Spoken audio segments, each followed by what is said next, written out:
botou a vinheta e não botei a vinheta. Botei o fundo, mas não botei a vinheta. É essa.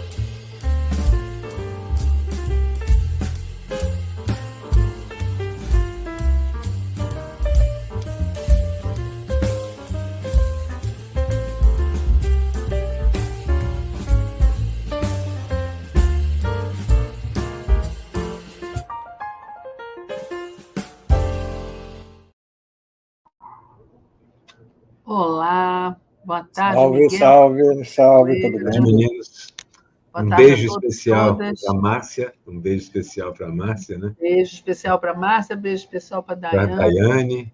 Nossas queridas jornalistas que nos antecedem aqui, maravilhoso. Que sempre eu fico, às vezes, curtindo também o papo. Fico curtindo o papo das duas. A Márcia é uma pessoa tão suave, né? A voz dela é tão suave. Eu sempre falo, quando eu crescer, eu quero ser igual a Márcia, falar igual ela, com toda calma. Impressionante. Às vezes, os assuntos que ela traz não são nada. Eu tento mas ser ela calmo. fala com a maior...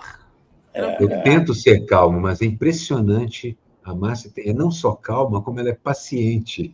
Imagina ela começar. Ela é paciente. Ela é. Desde sempre foi assim. Beijo sempre para a Daiane e para a Márcia, que são duas jornalistas fantásticas. A Daiane sempre no timão, né? Nesse mar revolto e ela dirigindo ali. É isso. Então vamos a isso, né, gente? Vamos a isso. Nossa, por onde começamos, gente? Pelo atentado? Não. Pelo atentado. Pelo suposto atentado, pelo suposto atentado, eu também acho isso. Pois é, né? De repente. Eu vi uma o cara da salada. Eu vi uma postagem italiana, né, do cara como se fosse um diretor do atentado, sentado na mesa do diretor, dirigindo o atentado. Agora, atenção, vamos lá. Ação. Ação, disparo, pum. Presidente, não é assim que você tem que reagir. Toda a direção leva... Outra vez. Todo mundo nas suas posições. Presidente, lembra? Parecer assustado. Tem que parecer assustado. Muito engraçado. E tem uma imagem do Trump atrás de uma cortina. Eu não sei se é verdadeiro. As melhores coisas são que a Regina começou a destacar: o cara da salada, a moça que leva os vinhos. A moça que leva os vinhos é maravilhoso.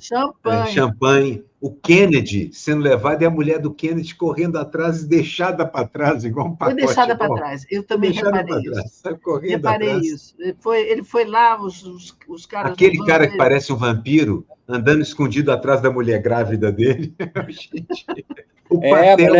A mulher grávida dele, alguém botando a mão no peito dela, entendeu? Eu vi também. O patel debaixo da mesa, o Twitter da namorada, ou as fotos da namorada dele, numa outra sala com um rapaz com as mãos nos braços dela e tal. Quer dizer, mostrou-se muito do que é a realeza dos Estados Unidos no momento. A realeza da Casa Branca. Então, o que eu achei engraçado também é que eles estavam sentados ali, estava ele com a Melânia, uma outra mulher e uma outra morena do lado direito. E eles estão rindo e tal, não sei o quê. E essa morena é tão engraçada que ela faz assim, aí daqui a pouco ela faz, acho que ela ficou sabendo. E uma coisa tão estranha. E tem o cara da salada, igual você lembrou, Regina. O cara da salada continuou comendo calmamente, parecia Márcia Carmo. Já vi várias vezes. Pessoal, ele não ia se mexer, ele não estava assustado. Já vi meme do tipo, eu quero ter a calma desse cara que está comendo salada. Ou então ele não escutava, desligou o aparelho, não sei, para não ouvir o discurso, não estava ouvindo nada. Pensando assim, por que está todo mundo correndo de um lado para o outro, né? Enquanto come a salada. Maravilha, gente, maravilha. Não, foi uma cena cômica, mas enfim. Miguel, os humoristas, viu, Regina? Nadaram de braçada nesse negócio. Imagina, foi uma festa. Humoristas americanos, tá? Nadaram de braçada. Quem nadou de braçada? Os humoristas americanos. Sim. Aqueles programas noturnos, talk show, todos eles nadaram de braçada. E parece que não foram só os americanos, né? Eu acabei de citar um italiano. O planeta inteiro. Estou doido para ver o filme de Lego que a China vai fazer. Estou ansioso para ver. O Irã está fazendo também. A China fez os primeiros, né? Mas é simples, assim, tem uma função que faz a inteligência artificial. Gente, e isso tudo dentro de um contexto que, claro, que o contexto, se isso foi armado, a gente não vai saber. Vai saber um dia, talvez, né? Para desviar da guerra, das coisas negativas. Acho que não funciona, não, porque no mesmo dia estava lá o chanceler alemão, o Merz, falando que os Estados Unidos foram humilhados. Quer dizer, acho que no nosso tempo de vida, eu não tinha visto. A gente nunca viu a Alemanha fazer uma crítica. Os aliados agirem dessa forma, acho que eu nunca vi Esse chanceler alemão é um pouco fora da casinha também, que ele está sempre destoando. Talvez, ele não é uma... O que eu penso, Miguel, é que ninguém pisa no escalo da Alemanha sem levar troco. Pelo menos nos últimos 250 anos. Pois é. Sempre foi mais ou menos assim, desde o Império Romano. Aqueles visigodos ali eram terríveis mesmo. Exatamente. Então, Godos e visigodos, né? A Alemanha teve intervalos em que perdeu o senso e depois voltou a comandar ali. A Europa é um país muito rico, eu não sei, uma gente... Tem uma economia sólida, ainda tem, ela tem, por exemplo, se ela se associa no mundo onde ela pudesse se associar à China, a Alemanha... Eu não sei se ela vai se associar à China. Não vai. No mundo onde ela pudesse se associar à China, e esse mundo não existe, no mundo onde ela pudesse... Mas eu imagino, alguns alemães já me falaram assim, o melhor parceiro seria a China. Muito melhor do que os Estados Unidos. Pois é, pensa bem, a China e a Alemanha juntos. Imagina, seria uma potência... Isso é que eu faço, uma potência industrial e tecnológica monumental. Mas nós temos isso acontecendo, quer a Norte América queira ou não, o que é da natureza do... É uma luta entre globalismo e essa concentração, esse retorno ao próprio umbigo, né? E, de certa forma, a globalização é um fenômeno difícil de reverter. As tais das cadeias produtivas, não é isso, Regina, que chama? Estão conectadas pelo planeta todo.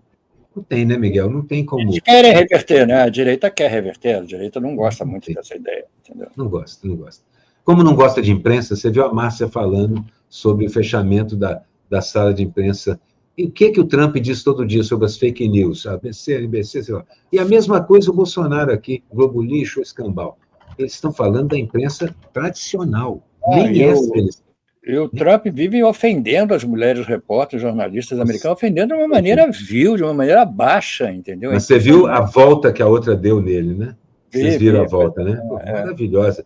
Ele falando assim, ela lendo o negócio do cara cansado de pedófilos e estupradores, aí o Trump interrompe e fala, eu não sou estuprador, eu não sou pedófilo, eu não sei, você é desgraça, você... Isso ela interrompe e fala assim, o senhor acha que ele está falando de você?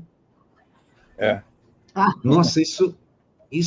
E ele não falou mais nada, ficou quieto. Falou mais nada, só falou assim, vamos interromper essa entrevista, só isso. Essa realmente foi uma paulada. Você acha, então, que ele está falando de você? Muito bom. É muito grosso. Muito boa. Muito boa. O outro perguntou, outro repórter perguntou também na lata, você... o que estão dizendo por aí que tudo isso foi encenado. O que isso tem a dizer para as pessoas que acham isso? Também deu aquela desancada e tudo mais. Bom, a derrocada, né? Visivelmente ele está caindo lá. Nós precisamos fazer o mesmo aqui com o Flavinho. O pequeno Flávio, como disse o Haddad, o Bolsonarinho. Eu estou para desenhar o chaveiro de Flávio Bolsonaro há um tempão. Chaveirinho com as chaves e tudo mais, pequeno Flávio. Eu acho que é um termo que pode colar nele, o Bolsonarinho. É uma descoberta boa, entendeu? O rachadinho. Do Haddad, né? Se eu fizer o desenho, eu vou assinar junto com o Haddad. Assim. Da pré-Haddad, né? Mas, Bolsonarinho, né? Aquele Bolsonarinho desse tamaninho, assim. O Bolsonarinho, inclusive, com o negocinho, chaveiro e as chaves. Botar as chaves lá. Ainda vamos fazer uma brincadeira com as chaves também. Chave do Banco Master, chave do avião do Banco Master, chave da Caixa das Joias. Chave da Caixa das Joias. Então, assim por diante. Tem muita chave para se colocar ali. Chave do Palácio do Alvorada. Essa não está com eles ainda, não. Mas ele deve ter levado a antiga. Mas se eu conheço o Lula e a Janja, eles trocaram as fechaduras. Guardou uma cópia. Trocaram as fechaduras, com toda certeza, pelo amor de Deus. O inquilino antigo é muito perigoso, troca as fechaduras aí. É verdade, deve ter trocado a fechadura, mas certamente que ele guardou, né? Não, o Flávio teria a chave de todos os 51 imóveis que ele comprou, né? Ou não? Com dinheiro vivo. Distribuídos pela família, né? Pelo que eu li, assim, pertencem à família. Acho que tem o nome de alguns e outros. Então. Todo mundo ali tem o boi na sombra, né? Como se dizia. Ninguém trabalhou, ninguém teve o hábito. Nunca. Saudável hábito de trabalhar. Nunca, Miguel e Regina, nunca, nenhuma vez. Não teve. Eles trabalharam. Exatamente. Impressionante isso. É muito impressionante. Isso é o tipo da coisa que a gente tem que contar para esses 3 pontos percentuais que nós estamos disputando com garras e dentes, né? Que é o que vai definir a eleição. Uma notícia da Folha de São Paulo dizendo que o Flávio parou de crescer, agora está tudo mais ou menos estabilizado, entendeu? Já é uma notícia. E o Lula não fez nada ainda, então vamos ver. Parou de crescer porque é o pequeno Flávio, não cresce. Né? O pequeno Flávio não cresce. O pequeno Flávio não cresce, boa piada. Ele é do país de Lilliput. E é uma curva. Tudo meio embolado, não é que parou né? de crescer. Eu acho que ele cresceu, parou de crescer e a tendência é reverter o crescimento. Eu acredito. Voltar a ser o pequeno Flávio em todos os sentidos, entendeu? Ainda é cedo, mas assim, nós temos trabalho a fazer, mas eu acho que basicamente é equilíbrio. E a gente tem conversado direto sobre isso, não é da agora. Um ano e tanto mais. O mundo todo está rachado milimetricamente. Metso a metso. Metso a metso. Não, está tudo muito, muito parecido. Eu acho que nunca... Não sei se porque também temos agora essa comunicação imediata no mundo inteiro, né? Internet e tal. Mas você tem razão. Eu nunca vi essa coisa tão dividida, igual, em todos os lugares, quase todos os lugares do mundo. Agora a gente vai ter, na Colômbia, já teve lá um atentado, começa a acontecer essas coisas para as pessoas ficarem com medo, e quando as pessoas têm medo, elas votam na extrema-direita, que promete sempre a segurança mais rígida, que bandido bom é bandido morto. Então, olha, quase sempre com diferenças eleitorais muito pequenas. Quase sempre com diferenças eleitorais muito pequenas. Exatamente. O que é estresse na veia, né? Isso é cortisol na veia. Mas também até o dia da eleição, até o dia do segundo até o dia da apuração, até o dia até o final da apuração. É fogo mesmo. Então, não adianta, pessoal.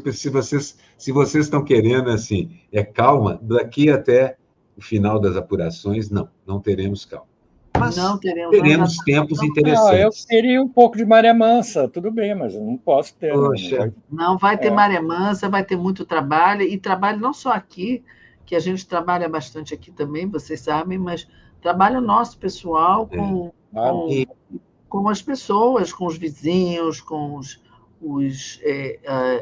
pessoas que você encontra na rua, com o porteiro, com...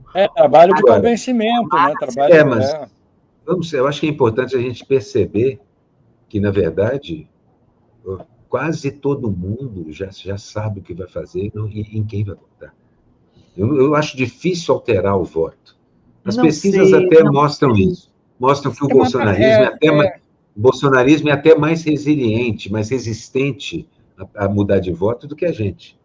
Isso, as pesquisas também perguntam isso.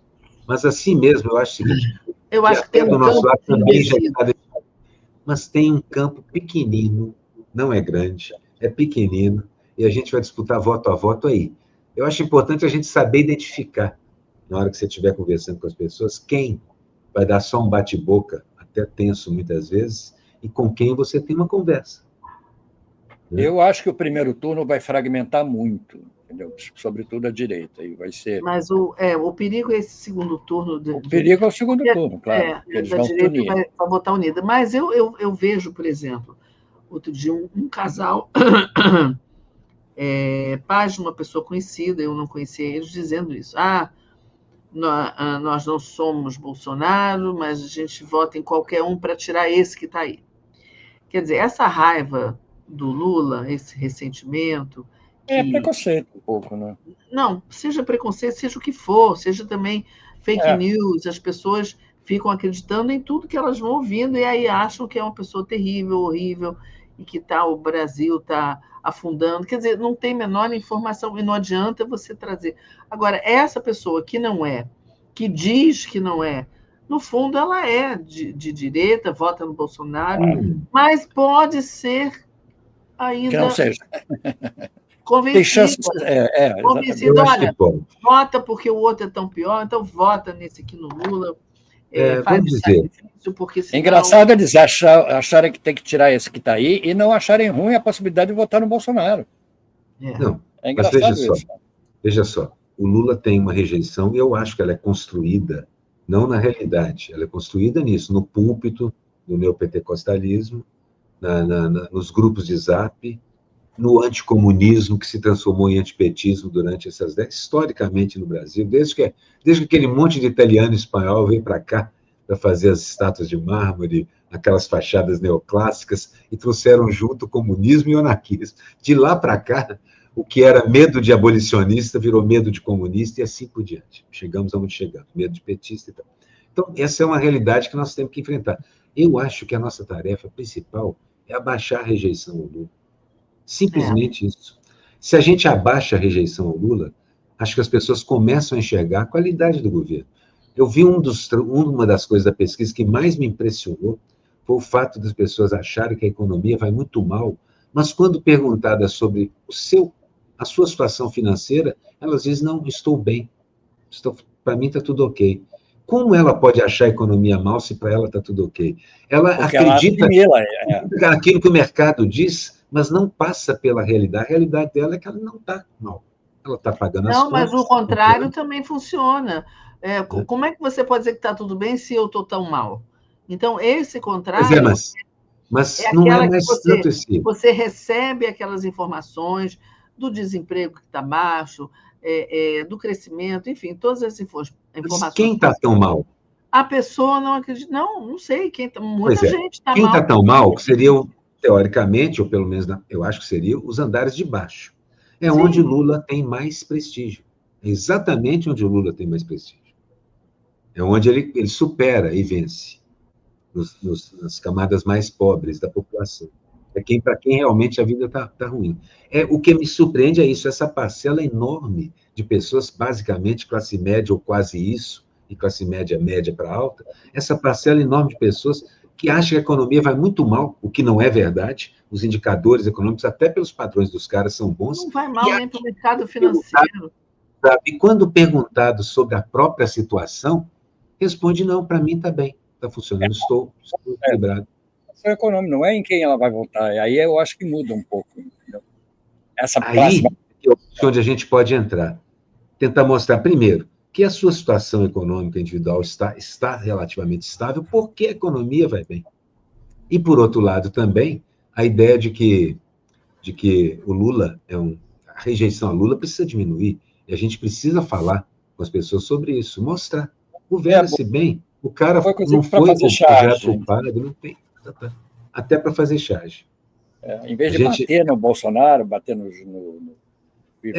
eu acho que precisa bater. Tentar mostrar. Aí eu não sei se é o papel da charge isso. Eu sempre sei. Fico na dúvida. Né? Não, tentar bater, tentar mostrar, respeitando o papel da charge. Na dúvida, eu vou bater. E para bater, eu vou bater. Até a gente bate sempre. Um dia bate, outro dia afaga. Bater no Ciro Nogueira, bater no Ciro Gomes se ele resolver bancar o Ou bater e comparar, bater comparando, entendeu? Também pode ser uma saída. O que eu acho assim, é lembrar quem é Flávio. O cara dos 51 imóveis, vivo, o cara da loja de chocolate que produz ouro em vez de chocolate, é o cara da rachadinha, tem vários inquéritos sobre isso, é o cara que condecora miliciano condenado, e assim por diante. Vamos lembrando tudo. A gente pede licença da posição de chargista por um período para passar para uma posição de eleitor. Aí a gente faz uma campanhazinha e depois volta a ser chargista. É o jeito. Eu vou continuar assim, uma vez ou outra, eu acho até que o presidente Lula... Acho que o presidente Lula, às vezes, faz alguma coisa tão interessante que eu me sinto também na obrigação de fazer A referência. gente, muitas vezes, eu já vi, muitas vezes, a gente defendendo. Né? No geral, eu só de vez em quando. É porque eu acho mesmo que é mais fácil para o chargista, eu acho que ele tem mais efeito quando ele chuta. Quando ele bate, claro. Quando ele age como um back daqueles do futebol carioca, que assim, do pescoço para baixo tudo é canela, no que tange ao fascista. Pode meter o pé, porque do pescoço para baixo é tudo canela. No que refere ao fascismo, eu concordo. No que se refere ao fascismo, eu concordo. A crítica que eu faço a nossa crítica interna, ela é fraterna e eu vou guardá-la para uma outra hora, porque o momento não é esse. Tem muitas coisas. O momento exige sobriedade e prestar atenção no que a gente fala, né? Porque claro que a gente tem críticas, 1000 críticas, existe governo perfeito, existe regime perfeito, não existe, vai ter críticas, mas, gente, pelo amor de Deus, nem se compara. Mas eu sempre achei que a função do chargista é criticar o poder. E, no momento, o governo do presidente Lula é o contrapoder. Nós enfrentamos um poder gigantesco, que é o do mercado e do capitalismo. Esse é o verdadeiro poder. Então, esse é o verdadeiro poder. Então, neles eu posso bater sem dó nem piedade e em absoluto respeito à função do chargista, né? Que é carga, ataque, né, em francês. Basicamente, é para isso que nós servimos mesmo. É isso. Eu li aqui a notícia agora da G1, que os Estados Unidos vão passar a emitir passaportes agora com o rosto e assinatura de Trump. Rosto e assinatura de Trump? Passaporte. Então ele cedeu a máquina que assina, igual o Biden? É isso mesmo? Exatamente. Não, e o rosto, eu fico vendo onde vai ser, na capa que tem aquele emblema, vai entrar. Vamos mudar a cor para laranja, talvez, a capa do passaporte laranja. Seria até bonito o passaporte laranja. Vistoso, agora, né? Vocês viram que foram os Emirados Árabes que saíram da OPEP? Da OPEP, foi. Emirados Árabes, né? Porque é engraçado, porque está num momento que eles não querem mais se submeter ao teto do valor do petróleo. O barril agora eles podem vender por ao qualquer preço que quiserem. E, além disso, eles não estão também no BRICS? Os Emirados... Não eu tenho acho, certeza, vou dar uma acho que a Arábia Saudita. A Arábia Saudita. Arábia Saudita. Mas, olha, é um sinal de que as coisas não vão tão bem no reino do petróleo em relação à sua relação com os Estados Unidos. Mas é claro. Não, claro que não vão, a gente sabe. Pois é. É um absurdo que tenha acontecido isso tudo no mundo. Quando você vê o líder alemão falando, quando você vê que o líder alemão diz o que diz, como você lembrou, Miguel, e que os Emirados Árabes saem da OPEP, e que a Arábia Saudita está no BRICS. Você percebe os Emirados também estão no BRICS desde 2024. Então, na verdade, são aliados. Eu sei que você pode pensar assim, são emissários ou agentes do imperialismo americano. Não é bem assim. Esse pessoal tem agenda própria. E eles não estão no BRICS à toa. É um sinal de que certa canoa está afundando. Tem uma canoa afundando aí. Uma baita canoa, mas está afundando. Mas eu acho estranho que a economia do mundo todo tenha sido alterada por uma atitude completamente disparatada de um maluco como o Trump, entendeu? Porque eu acho que nem foi alterada, ela foi acelerada. A transmissão do poder foi acelerada. E o Trump diz que a culpa não é dele, né? Diz que a culpa é do Irã. Foi o Irã que começou essa história. Porra, pelo amor de Deus. Será que ainda convence alguém? Olha, convence, né? O mundo europeu. Convence uma parte do MAGA. Não, mas o mundo europeu não está engolindo essa mais, não. Não está mais. Não é que ninguém aderiu ao desbloqueio e depois ao bloqueio. Não. Gente, vocês viram que já que ele não podia desbloquear o Estreito de Hormuz, que ele resolveu bloquear o Estreito de Hormuz? É uma dessas coisas assim que eu imagino os líderes europeus rindo. O presidente Trump acabou de bloquear o Estreito de Hormuz. Eu imagino. Realmente. Vai botar um sinal de trânsito ali daqui a pouco. Vermelho, verde, abre, fecha. Mas você bloqueou o Estreito de Hormuz, então eu bloqueio também. É uma coisa, parece coisa tão infantil, né? Tão de criança. Se você faz... Tem um pessoal que faz o puppet regime, que fazem inteligência artificial com aqueles bonecos tipo Vila Sésamo.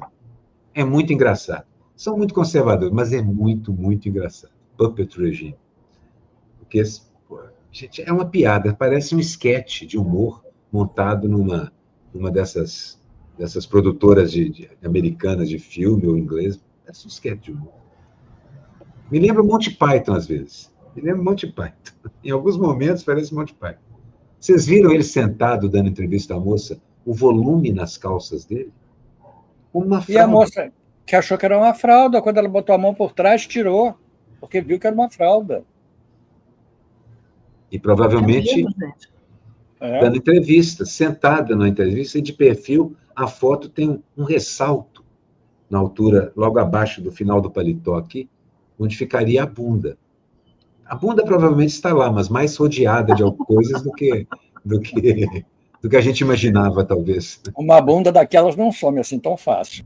Gente, essa nossa live está abaixando aqui o nível. Não é abaixando o nível, não fomos nós. Outro dia alguém me perguntou, pô, a gente fala o tempo todo de Trump nos achados. Não, não é porque a gente fala. Ele está na nossa vida o tempo todo, infelizmente. Não somos nós que baixamos o nível, é ele. Não tem como a gente sair fora, né? Porque é isso mesmo. Mas, mudando um pouquinho aqui de assunto, só para lembrar aqui, desses ataques ao Líbano, né, gente? Agora, o bombardeio matou 2 brasileiros, uma mulher e o filho dela de 11 anos, matou o marido dela libanês e o outro filho ficou ferido. E a história é essa, eles saíram de casa quando começaram os bombardeios de Israel contra o Líbano, foram, não sei se para Beirute ou para o norte, para outro lugar, e aí veio o cessar-fogo. E eles voltaram para ver como é que estava a casa deles, e a casa estava de pé. Eles entraram, tomaram café da manhã, comeram, não sei o quê, e quando estavam saindo, foram bombardeados, no meio do cessar-fogo. E a desculpa sempre é a mesma. Porque tinha integrantes do Hezbollah ali, por ali, então bombardeamos. Então, é a guerra mais absurda, que não é uma guerra, isso não é uma guerra, é um ataque, né? Uma agressão a um outro país. Acho que é a mais absurda que a gente já viu no nosso tempo de vida, sinceramente, né? E aqui a Roberta dizendo, o povo libanês será genocidado, quer dizer, vai ter um genocídio, assim como teve em Eu acho que é um Gaza. dos momentos mais absurdos da história, mas eu me lembro de um certo momento na Guerra do Vietnã também, onde toda e qualquer semelhança com qualquer coisa humana desapareceu. Então, acho que nem é. Teve um momento na história do Vietnã onde desapareceu, onde eles ensaiaram coisas muito similares ao que eles estão fazendo hoje lá. Então, a sensação que eu tenho, às vezes, é o seguinte, é que essa perversidade era feita de forma mais escondida, mas agora, simplesmente, ninguém se preocupa em esconder. Ninguém se preocupa em esconder. Praticamente é na frente de todo mundo. Então, na cara de pau. E, além disso, Netanyahu tem uma agenda de ocupação, de expansão para a grande Israel, e ele não abre mão, ele está tratando tudo como fato consumado. E também um artigo assustador outro dia sobre esses colonos. O que eles fazem é um negócio inacreditável. Não existe polícia. Os caras jogam pedra e vão impunemente na casa das pessoas, jogam pedras, fezes, fazem coisas horrorosas ali, dão tiros, assustam, e voltam para casa, e no dia seguinte, todos jovens colonos, jovens colonos israelenses, e os caras dentro, eu vi várias filmagens de dentro das casas atacadas, e os caras não podem fazer nada. Se reagirem, a polícia israelense chega lá, ou aquele exército de ocupação deles chega lá também e fuzila todo mundo. Ou arranja uma razão para poder invadir ali. A gente não pode esquecer que agora, hoje, a comunicação... Já pensou que é viver todo dia dessa forma? Não é só por usar de bombardeio, mesmo quando você não está na área de bombardeio, todos os dias alguém chega e grita no seu portão que vai te matar, que vai te tirar de lá, que vai te explodir. Não, isso é um horror, realmente não tem como. Agora, a gente não pode esquecer, nem para o nosso lado, nem para o lado deles, que a comunicação hoje é diferente, é muito mais rápida, né? Você fica sabendo na mesma hora de tudo que acontece. Quer dizer, isso criou um equilíbrio, uma reação diferente, pelo menos. Me dá uma sensação de anestesia também, às vezes, Tem esse lado também. Essa informação vai anestesiando as pessoas, elas vão... A Regina sempre lembra que, ó, gente, a gente está deixando de falar disso, falar daquilo, porque uma coisa que a gente conversou aqui também, que isso iria acontecer. As pessoas se anestesiam e vão para o próximo horror, próximo assunto, para o próximo... E isso é a principal tática da extrema-direita, é a blitzkrieg. É uma pancadaria, até um horror atrás do outro, até você está rolando no... Acha que faz parte da programação natural da televisão. É um caixote. Você já tomou caixote na praia? Eu já tomei uma única vez. É um caixote. Você sai rolando sem saber onde está o alto, o baixo. Onde está a frente, onde está atrás. Não sabe mais nada. Mas, olha, eu recomendo, quem não assistiu, hoje de manhã, eu e Mário Vitor, conversamos com o Tomás de Toledo, que é um historiador. Ele tem uma cultura, ele conhece toda a história daquela região que está em guerra, né? Da região, como diz assim, do sul da Ásia, né? Como é que é? Não é mais, você não chama mais de Oriente Médio, sul não, a Ásia, como é que é, gente? Oriente Médio é uma expressão extremamente colonialista. Exatamente. Então, médio em relação a quem, né? Mas agora, interessantíssima, ele fez um histórico de toda a cultura, toda a civilização, e começou pelas mais antigas, ali no Iraque, depois no Irã, a Pérsia, todos os impérios e quanto tempo duraram.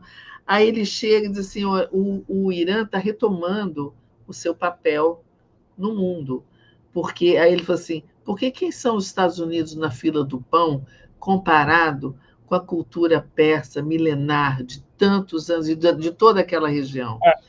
A Miriam de Souza está dizendo, adorei ouvir o Tomás de Toledo, Ásia Ocidental, obrigada. E ele realmente, eu recomendo, quem não assistiu, assiste lá, porque só pegar lá nos nossos arquivos... Interessante porque uma coisa... Foi uma aula de história. Mas uma coisa surpreendente é perceber o seguinte, há uma cultura nesses povos, Mesopotâmia em diante, na China, no Oriente, há uma cultura que é uma cultura complexa, de toda a sociedade mesmo. A cultura, do ponto de vista, no Ocidente, a cultura vibrante, aquilo que nos impacta, aquilo que toca o nosso coração na cultura ocidental, é a cultura do oprimido pelo Ocidente. Exatamente. É uma coisa interessante de ver essa diferença. Retomar o papel. O Irã é uma potência, gente, é uma potência cultural. Sim. O que eu estou dizendo é o seguinte, é que a cultura ocidental é baseada no que ela sugou de outras culturas verdade, e na rebeldia que esses migrantes forçados pelo colonialismo levaram para esses países. E lá eles construíram, do jazz a milhares de coisas, todo o expressionismo europeu, todo o impressionismo, Picasso, tudo isso é basicamente importado. É importado da África, do Oriente e assim por diante. O classicismo francês é maravilhosamente oriental, na verdade. Os caras estavam fascinados com exatamente essas civilizações. A Turquia, o Egito e assim por diante. É interessante uma coisa que eu pensei aqui agora, porque você fala da cultura iraniana ou da chinesa, ela é solidamente global, no sentido que ela ocupa toda aquela história.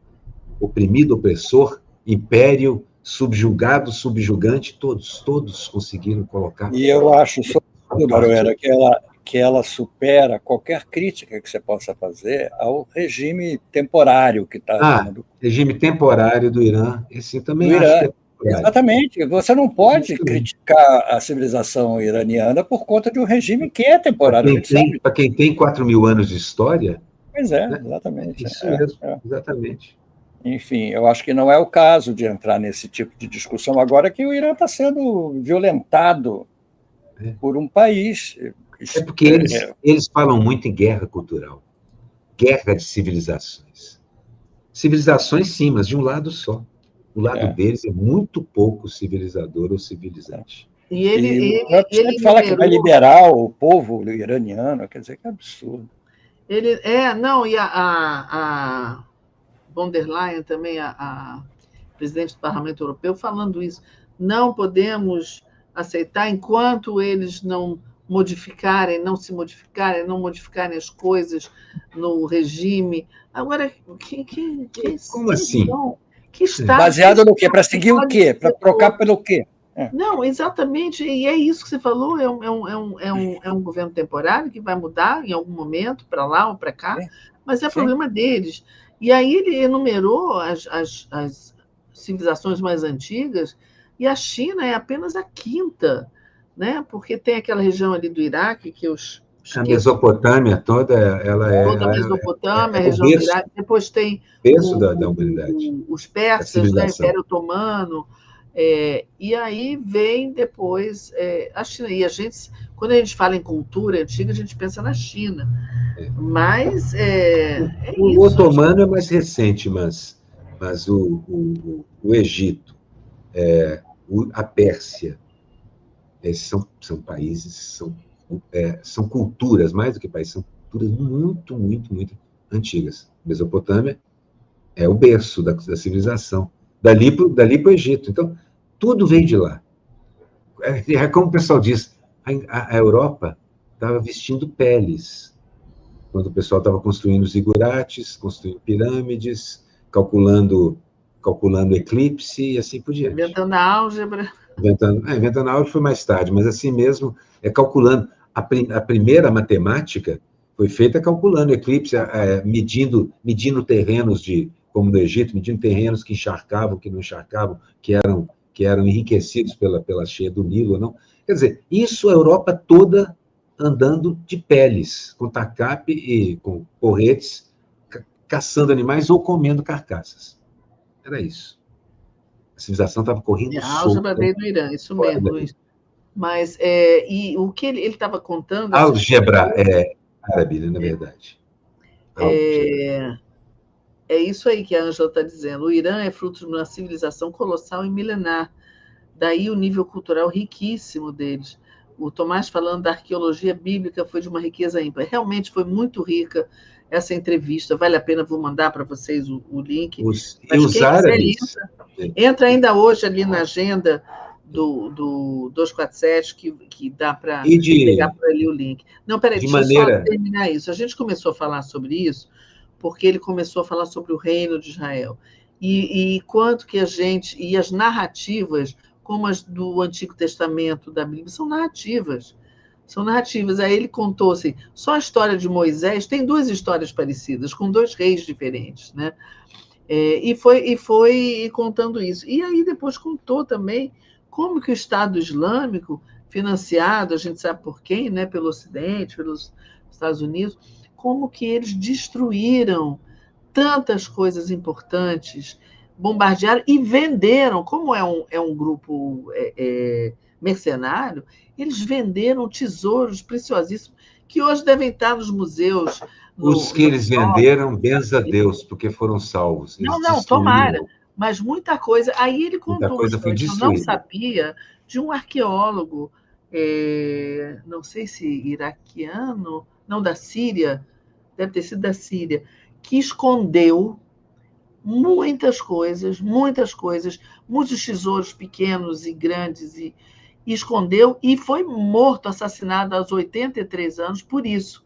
Ninguém sabe onde ele escondeu. Um dia, tomara que se descubra e se consiga recuperar esses tesouros da antiguidade, né? Então, olha, ele falou de tanta coisa, foi tão importante. Mas só para voltar, então, que eu falei assim, a gente falou dos árabes, os árabes foram bem depois, mas assim mesmo muito, muito mais avançados. Os árabes, há 1.500 anos atrás, chegaram na Península Ibérica, pouco menos do que isso, e quase 1000 anos, eles enfiaram cultura na Europa, goela abaixo. Álgebra, literatura, poesia, medicina, farmácia, tudo, goela abaixo da Europa, que não sabia porcaria nenhuma disso. Mas isso já nesse milênio, já após Jesus Cristo, digamos assim, já depois de Cristo. Ou seja, A gente desrespeita essas culturas e a capacidade delas há muito, muito, muito tempo. Essa ideia de que a Europa é provavelmente a cultura mais beligerante que já apareceu. Isso, e talvez se explique. Aí, é claro, se você se concentra em inventar arma, você acaba passando por cima de todo mundo mesmo. Mas não conseguem hegemonia cultural. Não no planeta todo. Consegue no seu satélite. A gente não vou dizer envenenado, mas a gente é aculturado pela Europa. Nós todos aqui. Essa cultura é muito maior do que isso. E só nos últimos anos é que, de certa forma, o mundo inteiro está percebendo que isso está acontecendo. Porque até há 20 anos atrás, qualquer pessoa no Ocidente, até pessoas esclarecidas, não sabiam nada do que é a China, do que é o Irã, do que era... Nada disso. Não sabíamos nada. Agora a gente sabe.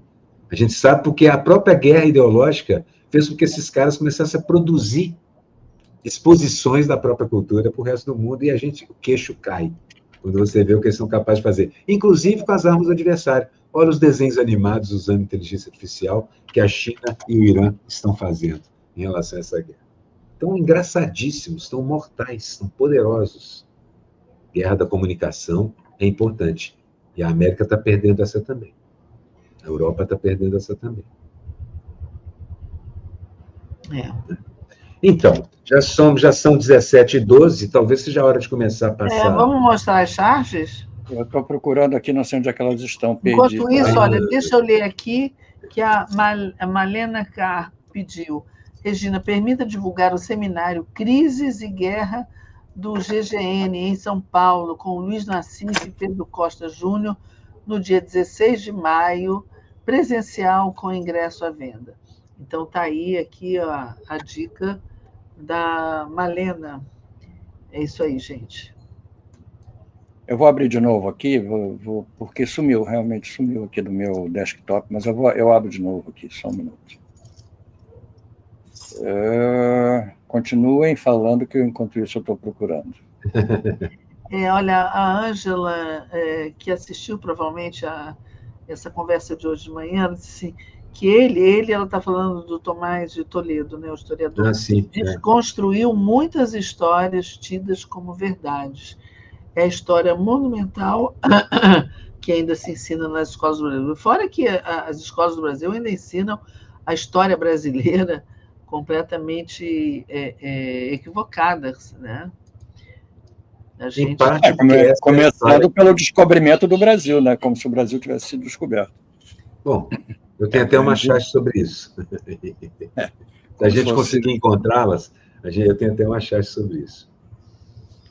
De qualquer modo, assim, isso é a narrativa do vencedor, porque quem vence militarmente é quem conta a história, mas não consegue apagar todos os vestígios. Não consegue. É impressionante como vários tentaram e não conseguiram. Você acaba descobrindo versões mais próximas do fato. Sua charge vai aparecer.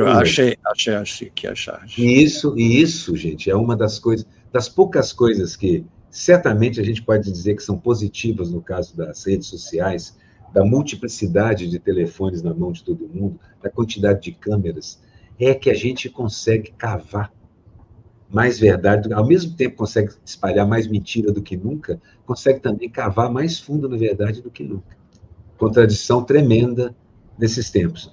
É impressionante como a rede social poderia ser a ferramenta de ensino mais poderosa que a humanidade já construiu, mas também é a ferramenta de mentir mais poderosa que a humanidade jamais construiu. Então, volta lá, Miguel, para a gente ver. Ué, cadê?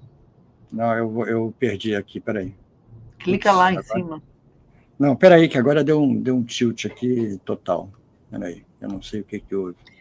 Só para lembrar aqui, o Lincoln tá lembrando, o professor Tomás de Toledo, o Instagram, YouTube dele, tudo é Farol de Alexandria, para quem quiser. E ele vai fazer uma excursão agora para o Peru, para ver outras civilizações que não só os incas. Meu Deus, de novo, caramba. Por muitos critérios diferentes, Regina, eu já vi vários historiadores dizendo que quando os espanhóis chegaram à América, em vários dos critérios, as civilizações que eles encontraram eram superiores à europeia. Não no militar, mas Bom, em vários outros. Então, com todo na verdade, bloqueio. os Fala. critérios para dizer são todos eurocêntricos, são todos de quem venceu a batalha, e não de quem conseguiu uma Claro. hegemonia, ou de quem aprendeu Mas menos. aí ou de quem... você vai descobrir, vai descobrindo a verdade pela arqueologia, né? A arqueologia, a história, a documentação. Maravilha, por isso que eu digo, você pode esconder, mas a ciência, o saber honesto, a busca pelo fato, eu acho que ela acaba se impondo. Pode Vamos demorar, lá. mas acaba se impondo. Olha o iate russo atravessando o Iate estreito. russo, eu não sei como ele conseguiu atravessar, porque não está cheio de mina, não tá, os navios não conseguem Não passar. precisa de mina, não. Basta um cara com a espingarda, se ele tiver boa pontaria, derruba um petroleiro. Foi o que eu falei, o cara com o barquinho aqui, ele guiando o iate russo. Eles parecem aqueles manobristas, né?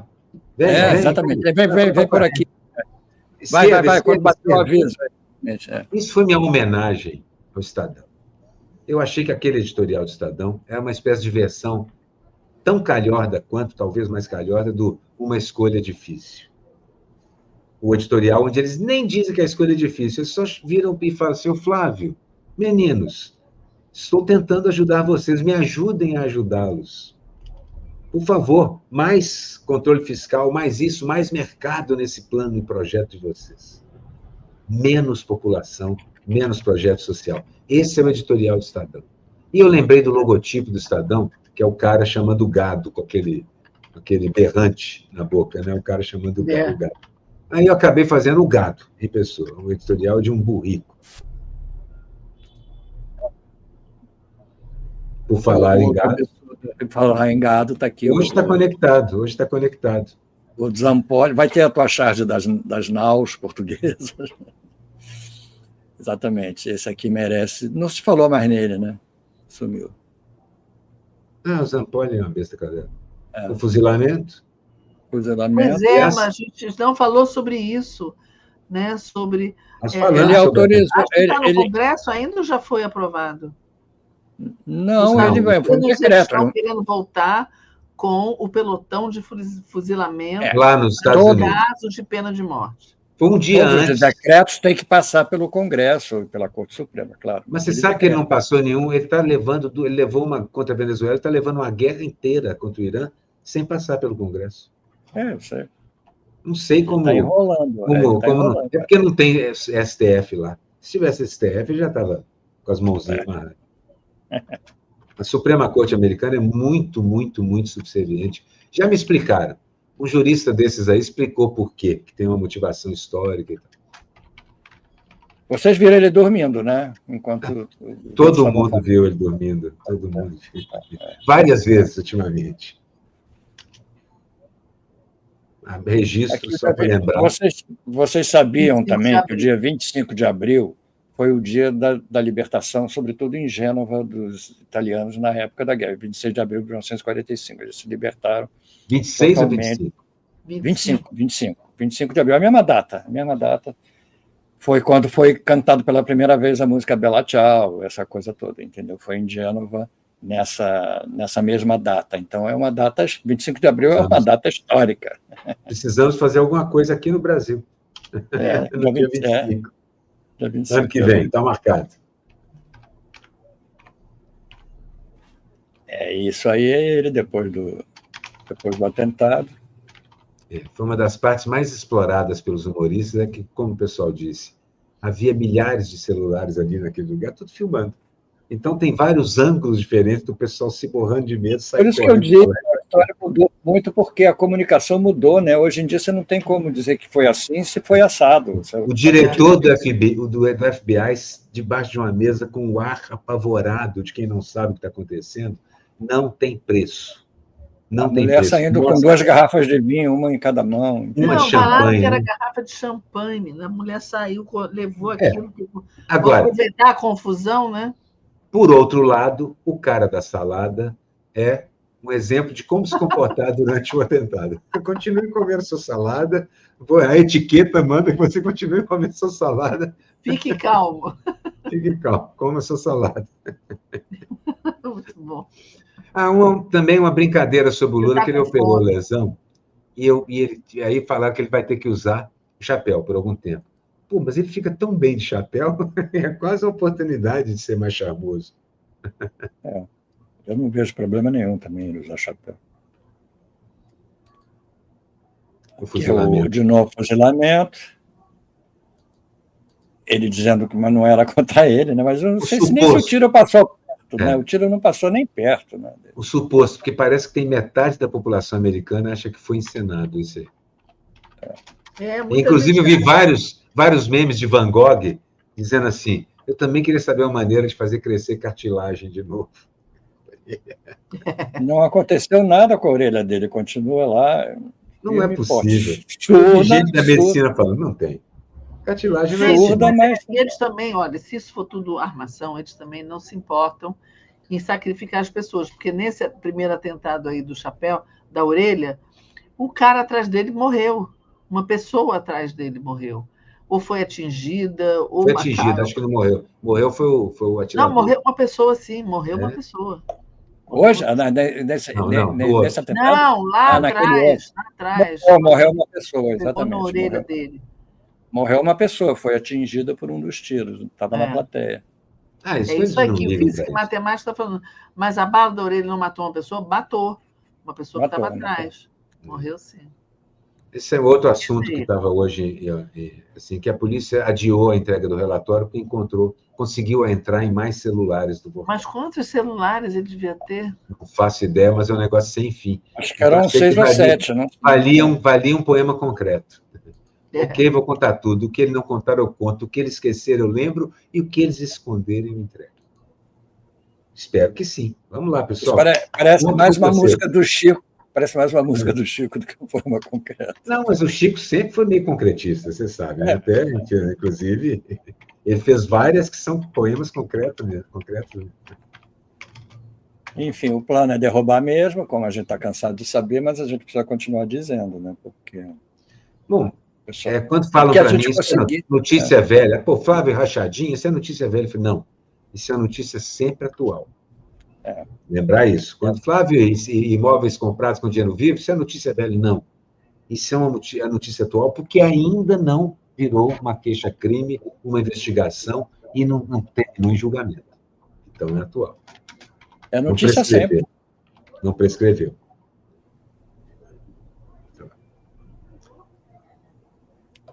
Ainda tem mais alguma coisa? Tem.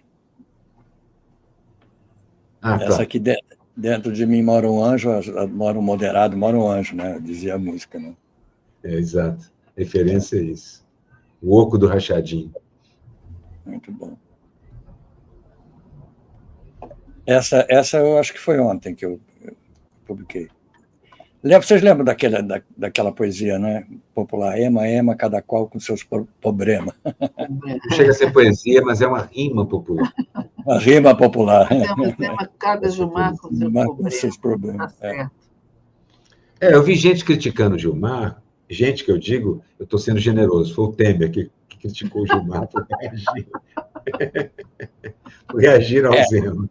Não sei se você pode chamar de gente, mas tudo bem.